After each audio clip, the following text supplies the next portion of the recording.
I'm 60 years old, and I just realized something that my father tried to teach me for 40 years. 40 years. He's been gone for 5 now, and it took his absence, his silence, his complete and utter removal from my life, for me to finally understand what he was trying to say. And I need to tell you about it, because I suspect you might be in the same place I was. You might have a father, or a mother, or someone who tried to teach you something important, and you didn't understand. You thought they were just being harsh, or old-fashioned, or out of touch. And now, whether they're still here or not, you're beginning to see. You're beginning to understand, and it's both beautiful and devastating. My father was not a warm man. He was not the kind of father who hugged you or told you he was proud of you. He was not the kind of father who came to every soccer game or threw a baseball around in the backyard. He was quiet. He was stern. He was, by the standards of modern parenting, kind of a disappointment. I spent my teenage years and my 20s resenting him for it. I spent my 30s trying to be the opposite of him with my own children. I spent my 40s trying to understand him. And now, at 60, I finally see what he was doing, and I'm here to tell you that he was right.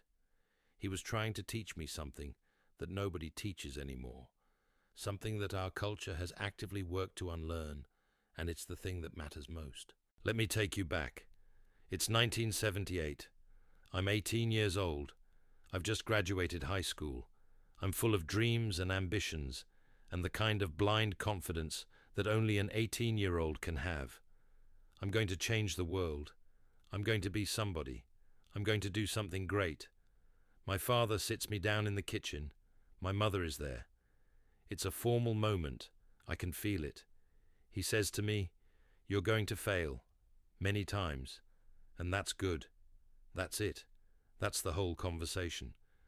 I remember staring at him thinking, what kind of father says that to his son? What kind of encouragement is that? I wanted him to tell me I could do anything. I wanted him to tell me the world was my oyster. I wanted him to believe in me.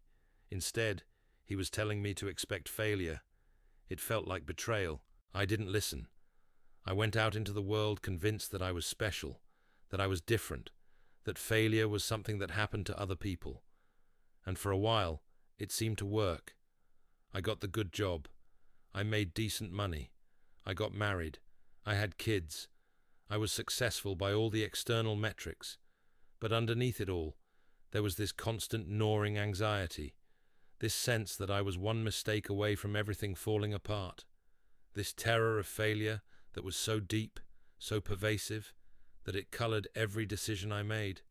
I couldn't take risks. I couldn't be vulnerable. I couldn't admit when I was wrong, because in my mind, failure was not an option. Failure was the end. Failure was proof that I was not special after all. And so I lived a small life, not in terms of accomplishments, but in terms of authenticity. I was playing a role. I was performing the part of the successful man. But inside, I was terrified. I was a fraud. And the irony is, my father had tried to teach me how to avoid this exact trap. He had tried to teach me that failure was not the enemy. Failure was the teacher, but I didn't have the wisdom to hear it. Then, when I was about 35, something happened. I made a big mistake at work, a really significant mistake that cost the company a lot of money. I was sure I was going to be fired. I was sure my career was over. I was sure that everyone would find out what I had suspected all along, that I was a fraud. I went home that night, and I sat in my car in the driveway for an hour, unable to go inside, and I thought about my father. I thought about what he had said all those years ago. You're going to fail, many times, and that's good. And for the first time, I began to wonder what he meant. I didn't get fired. I got called into my boss's office the next day, and he said, "That was a big mistake. Here's what we're going to do to fix it, and here's what you're going to do differently next time." It was matter of fact. It was practical. It was not the end of the world. And something shifted in me. I realized that my father had been trying to teach me that failure was survivable, that it was not a reflection of your worth as a person, that it was simply information, it was feedback, it was a tool for learning, but there was more to it than that. Because as I got older, as I started to see my father differently, I realized that he had been trying to teach me something even deeper. He had been trying to teach me about character, about the kind of person you become when you're not afraid of failure. Because fear of failure, real fear, deep fear, it changes you. It makes you small. It makes you cautious. It makes you willing to compromise your values to avoid risk. It makes you someone who plays it safe, who doesn't speak up, who doesn't take chances, who doesn't become who they could be. My father had failed. Not spectacularly, but he had failed. He had taken risks that didn't work out. He had made mistakes. He had lost money. He had had dreams that didn't come true, and he had survived it. And he had come out the other side as a man of integrity, a man who could look you in the eye, a man who didn't need to pretend, a man who could admit his mistakes without falling apart. He was trying to teach me that this kind of character, this kind of strength, it only comes from having failed and having survived it. I spent so much of my life trying to avoid becoming like my father. I thought he was cold, distant, unfeeling. But what I didn't understand was that his quietness was not coldness. It was strength. It was the strength of a man who had nothing left to prove. It was the strength of a man who had already failed, and who knew that failure was not fatal. It was the strength of a man who could be present with you without needing you to validate him or make him feel good about himself. It was the strength of a man who could love you without needing you to be perfect, because he had already learned that perfection was impossible. When my father was dying, I finally told him. I said, "I understand now. What you were trying to teach me. I understand." He was in the hospital, and he was very weak, and he just nodded. He didn't say much. He never did. But I could see something in his eyes. I could see that he knew, that he had always known that I would eventually understand, that he had been patient, that he had been willing to be the bad guy, the cold father, the one who didn't give you the warm encouragement you wanted, because he knew that what you needed was something else entirely. After he died, I found some of his old journals, and I read about his life. I read about his failures. I read about his doubts. I read about his struggles, and I read about his deliberate choice to be a certain kind of father. He wrote, "I will not tell my son that everything will be easy. I will not tell him that he is special and that the world owes him anything. I will tell him the truth. I will teach him that life is hard and that he will fail and that this is not a tragedy. This is how you become a man." Reading those words, I wept, because I finally understood. He had not been cold. He had been loving me in the only way he knew how. He had been loving me by preparing me for reality. He had been loving me by refusing to lie to me. And here's what I wish I could tell him now. I wish I could tell him that he was right, that everything he was trying to teach me was right, that the world does not need more people who are afraid of failure. The world does not need more people who are playing it safe, who are performing a role, who are terrified of being found out. The world needs people who have failed, who have survived it, who have learned from it, and who are no longer afraid. The world needs people who can be authentic, who can admit their mistakes, who can take real risks, who can do the hard thing because they know that failure is not fatal. I'm 60 years old now, and I'm finally becoming the man my father was trying to teach me to be. I'm finally learning to fail without falling apart. I'm finally learning to be honest about my limitations. I'm finally learning to take risks that matter, not because I'm guaranteed to succeed, but because the risk itself is worth taking. I'm finally learning that the people I respect most are not the people who have never failed. They're the people who have failed and who have gotten back up. They're the people who have been broken and who have learned how to put themselves back together. And I'm trying to teach my own children this. I'm trying to be the kind of father my father was. Not cold, but strong. Not distant, but present. not afraid to tell them the hard truth, not afraid to let them fail, because I finally understand that this is love. This is real love, not the kind of love that protects you from reality, but the kind of love that prepares you for it, the kind of love that says, I believe in you, not because I think you're special, but because I know you're strong enough to handle whatever comes. My father was trying to teach me that character is not something you're born with. It's something you build, and you build it through failure. You build it through struggle. You build it through the experience of being knocked down and getting back up. You build it through the humility of admitting that you don't have all the answers. You build it through the courage of trying anyway, knowing that you might fail. For 40 years, I didn't understand. For 40 years, I thought he was being harsh, or cold, or unsupportive. But he was doing the most supportive thing a father can do. He was telling me the truth. He was preparing me for life. He was teaching me that I was strong enough to handle it. He was teaching me that failure was not the end. He was teaching me that the only real failure was to stop trying. And now, at 60, I finally get it. I finally understand what he was trying to teach me. And I'm grateful. I'm so grateful.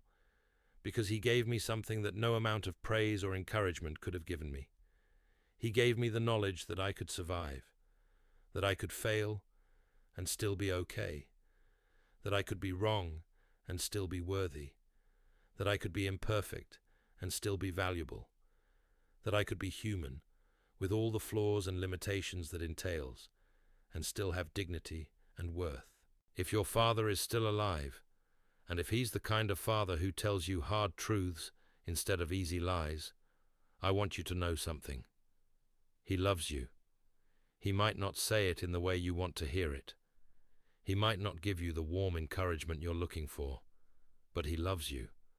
And what he's trying to teach you is worth learning. The hard way is often the right way.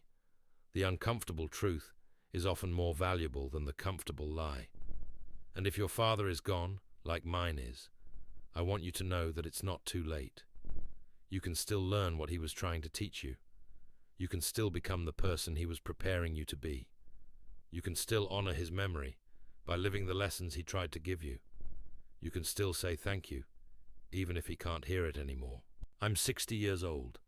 I'm finally understanding what my father was trying to teach me, and I'm finally becoming grateful for it.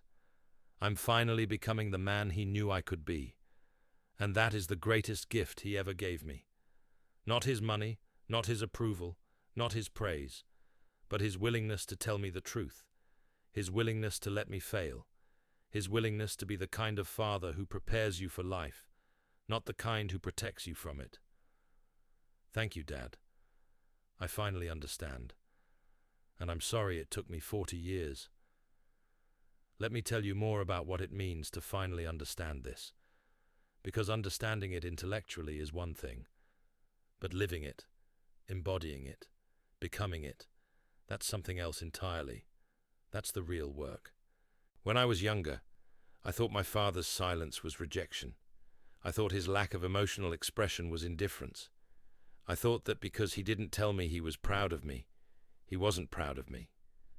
But now I understand that his way of showing love was through his actions, through his consistency, through his refusal to coddle me or lie to me. He showed up. He provided. He was stable. He was reliable. He was a man of his word. These are not flashy demonstrations of love. They're not the kind of thing that makes for good Instagram posts or heartwarming family videos. But they are the foundation upon which a human being can build a life. I remember one specific incident that haunted me for years. I was about 12 years old, and I had made a mistake. I don't even remember what it was now. Something small, something that a 12-year-old makes. But I was terrified. I was convinced that my father would be furious with me. I was so afraid that I lied about it. And when he found out that I had lied, he didn't yell. He didn't punish me harshly. He just looked at me and said, "Lying is worse than the mistake. Now you have to live with both." And then he walked away. I hated him for that. I wanted him to yell at me, to get it over with, to forgive me and move on. But he didn't give me that easy out. He made me sit with the consequences of my actions. He made me understand that there was a difference between making a mistake and being dishonest about it. He was teaching me about integrity. He was teaching me that who you are matters more than what you do. He was teaching me that the kind of person you become is built on the small choices you make when nobody is watching. It took me decades to understand the gift he was giving me. But now I see it. Now I see that every time he refused to make my life easy, every time he insisted that I face the consequences of my actions, every time he told me a hard truth instead of a comforting lie, he was loving me. He was investing in my character. He was preparing me to be a man of integrity in a world that doesn't particularly value integrity anymore. And here's what I've learned in the years since his death. The people who are most successful, most fulfilled, most at peace with themselves are not the people who were protected from failure. They're not the people who were told they were special and that the world owed them something. They're the people who learned early that life is hard, that failure is inevitable, and that the only thing that matters is how you respond to it.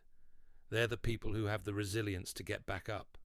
They're the people who have the humility to learn from their mistakes.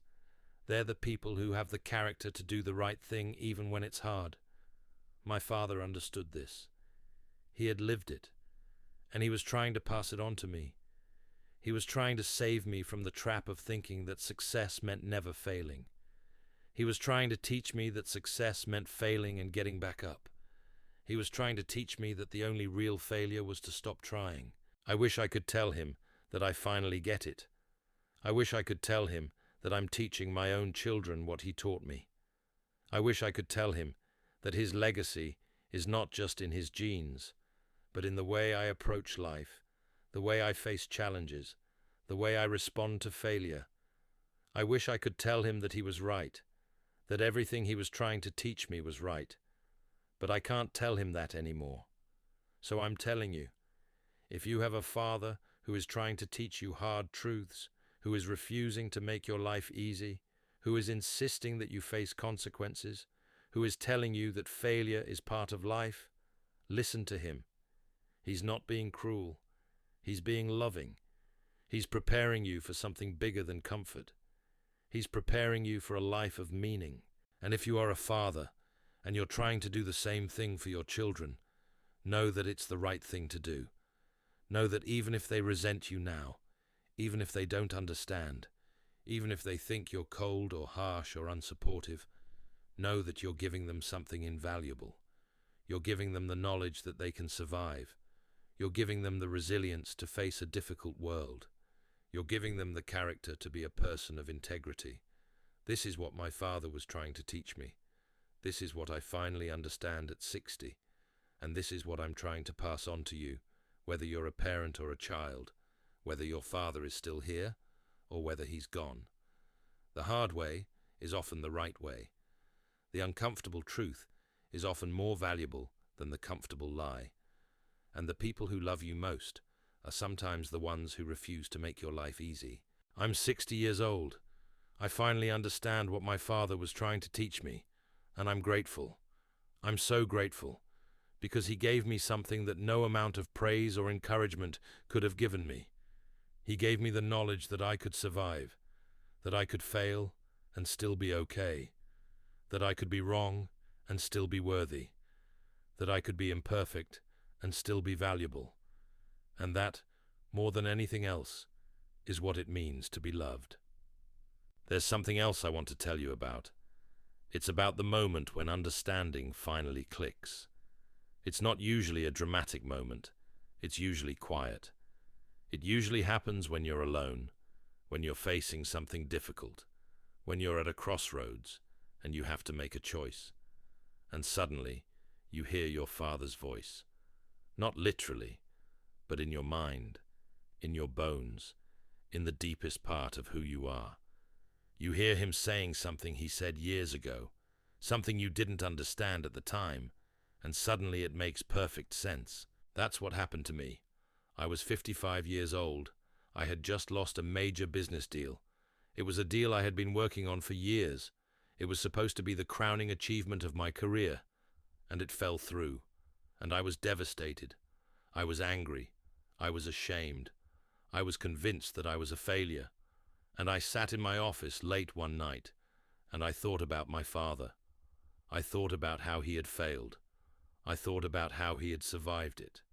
I thought about how he had never let it define him. And I realized something. I realized that my father had not been trying to make me successful in the way the world measures success. He had been trying to make me the kind of person who could handle failure without falling apart. He had been trying to make me the kind of person who could look failure in the eye and say, "Okay, what's next?" And that's when it hit me. That's when I finally understood. My father had been teaching me about resilience. He had been teaching me about character. He had been teaching me about the kind of strength that comes not from never falling, but from knowing how to get back up. He had been teaching me that the measure of a man is not his successes, but how he responds to his failures. I called my son that night. He's 32 now. He's going through his own struggles.